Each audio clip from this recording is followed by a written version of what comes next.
Au nom du Père, et du Fils, et du Saint-Esprit. Amen. Mon Seigneur et mon Dieu, je crois de tout mon cœur que tu es ici, que tu me vois, que tu m'entends. Je t'aime, je t'adore, je te demande pardon. Je veux prier, mais surtout te laisser prier en moi. Glisse dans mon cœur tes paroles et tes silences. Marie, ma mère immaculée, Saint Joseph et mon ange gardien, accompagne-moi toujours en chemin. Chacun de nous a un récit particulier de sa conversion. Dans les textes bibliques de la liturgie de ce jour, particulièrement dans la première lecture, il nous est proposé en exemple le récit de la conversion de Saint Paul, qui se nommera lui-même apôtre des nations.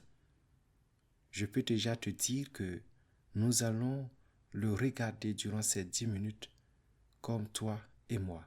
Oui, Paul comme toi et moi. Sa conversion comme un jour la mienne et la tienne.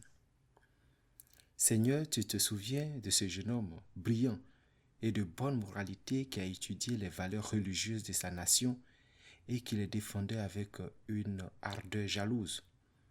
Et Seigneur, dans les débuts de ton Église, tu as permis qu'elle soit présentée comme un petit mouvement qui s'oppose et menace la pratique religieuse existante ainsi que les systèmes politico-religieux de l'époque. Et tu as permis aussi que certaines autorités de cette époque qui ne te connaissaient pas bien, qui ne connaissaient pas ta volonté, veuillent supprimer cette communauté, ce groupe qui venait de naître, décimer, l'enrayer, le faire disparaître de la terre. Et dans cette dynamique, dans ce sens, en vaillant défenseur de ces valeurs, Paul, ce jeune homme que tu vois mandaté par des autorités religieuses vers la ville de Damas pour arrêter et enchaîner les chrétiens de cette ville. Et c'est là que, Seigneur, tu vas le saisir. Toi qui m'écoutes, figure-toi que, chemin faisant, Paul rencontre le Christ dans une sorte d'apparition. Christ lui fait entendre son désaccord vis-à-vis de ses actes envers les chrétiens, de ses exactions. De cette rencontre mystérieuse, Paul ressort aveuglé par la clarté de la présence divine. Ce n'est que 3 jours plus tard qu'il retrouve la vue à travers l'intervention d'un chrétien du nom d'Ananie. Dans ce récit de Saint Paul, permets-moi de retenir 3 aspects que je voudrais interpréter dans une démarche de conversion. Le premier, c'est le symbole de la rencontre mystérieuse avec Jésus. Cette rencontre constitue pour Paul le point de départ de sa conversion. La conversion naît donc de la rencontre avec Jésus. Rencontre qui est suscitée par le Christ lui-même. Lui qui vient à notre rencontre. Nous, sur notre chemin de vie, Dieu intervient à un moment donné et il surgit dans notre vie et nous rencontre et fait sortir de nous ce qu'il attend. Rencontre avec Paul dans une circonstance particulière de sa vie, en chemin vers les chrétiens. De persécuteur qu'il était, Seigneur, tu viens le rencontrer pour faire de lui ton serviteur. Ainsi, la rencontre peut être aussi avec la parole de Dieu, avec l'Eucharistie. Rencontre aussi dans une forme particulière de la révélation, de la création. Oui, à travers les choses de la création, Dieu te rencontre aussi. Une chose est certaine, pour une conversion, il faut rencontrer Jésus.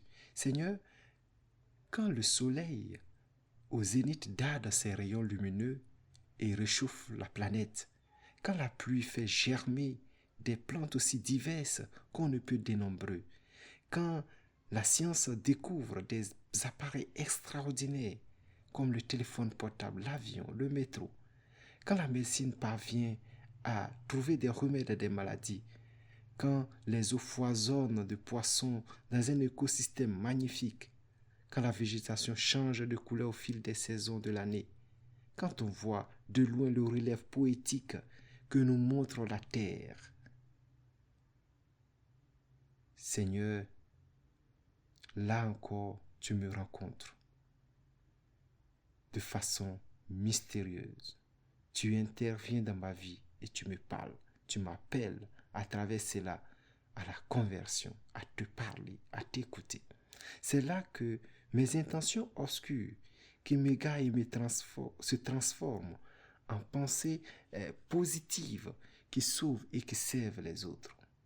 C'est là que mon désir de violence, de guerre et de terreur se transforme en espérance qui libère, qui construit et qui aime.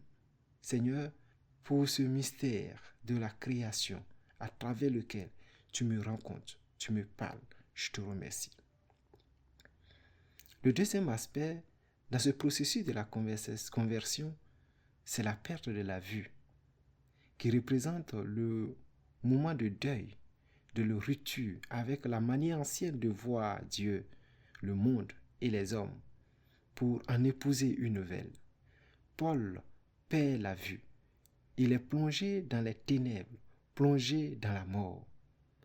Cette période peut être longue avec la catéchèse, l'apprentissage de la vie en Église. Et dans cette perspective, les 3 jours passés dans cette perte de la vue font réfléchir aux 3 jours de notre Seigneur dans la tombe, préfigurés naturellement par les 3 jours de Jonas dans le ventre du poisson. Paul meurt avec Jésus. Il meurt à ses péchés, à sa volonté de nuire aux chrétiens, de nuire à Christ. Il meurt à ses anciennes amitiés, à ses anciens maîtres, pour accueillir de nouveaux maîtres, de nouvelles amitiés, une nouvelle famille. Seigneur, toi, le vivant, fais-moi mourir à mes péchés pour renaître avec toi. Donne-moi de sortir de ma cécité, de mon aveuglement qui m'empêche de voir ta bonté, ta grâce. Donne-moi de me convertir pour épouser, pour incarner désormais ton image, pour agir et servir parmi mes frères et sœurs en faisant le bien. Alors que tous soient étonnés des bonnes œuvres qui viendront de moi, du témoignage que je donnerai après ton intervention, ton action dans ma vie. Le dernier aspect dans cette démarche de conversion est l'intervention d'Ananie, qui incarne l'image de celui qui accueille dans la foi, celui qui guide sur le chemin de la conversion et de l'insertion dans l'Église. La figure du parrain, la figure du directeur spirituel, la figure de l'Église elle-même qui ouvre nos yeux dans le baptême. Église qui nous fait ressusciter avec le Christ dans le bain baptismal. Paul ouvre les yeux et cette fois, il est dans une nouvelle famille, celle des enfants de Dieu, celle de l'Église. Il devient alors avec elle témoin des merveilles du Christ. Mourir pour ressusciter, perdre la vie pour la retrouver, descendre dans les ténèbres et l'obscurité pour être élevé dans la lumière et la vie divine. C'est le mouvement de la conversion. Seigneur, moi qui suis déjà baptisé, tu m'as choisi pour devenir l'Église au milieu du monde. Tu veux que je sois Ananie pour mes frères, les aider à devenir chrétiens, les soutenir dans les efforts de conversion, leur donner le beau témoignage de mes bonnes œuvres, la force de ma foi et de mon amour. Aide-moi à le faire aujourd'hui même. Aide-moi à en prendre conscience. Tu veux aussi que, sur le chemin de la conversion, je puisse accepter de me faire aider. Seigneur, tu veux que je me fasse conseiller, guider, orienter. Aide-moi à vivre la direction spirituelle comme un lieu de rencontre avec toi, un lieu de conversion.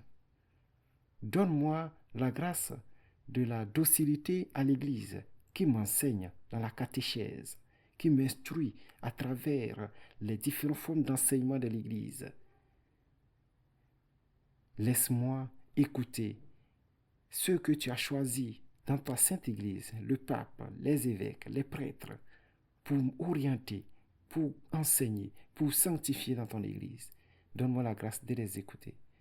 Finalement, Paul, c'est toi et moi qui sommes en chemin dans l'Église, qui quittons l'obscurité de notre péché pour aller vers la lumière de la résurrection, de la vie avec le Christ. Finalement, Paul, c'est toi et moi qui sommes chaque jour en chemin faisant l'effort pour changer, pour nous convertir, pour devenir meilleurs. Je te remercie, mon Dieu, de tout ce que tu as sémé dans mon cœur pendant ce moment de prière. Fais-le pousser et porter du fruit. Marie, ma mère immaculée, et Saint Joseph, mon ange gardien, accompagne-moi toujours en chemin. Au nom du Père, et du Fils, et du Saint-Esprit. Amen.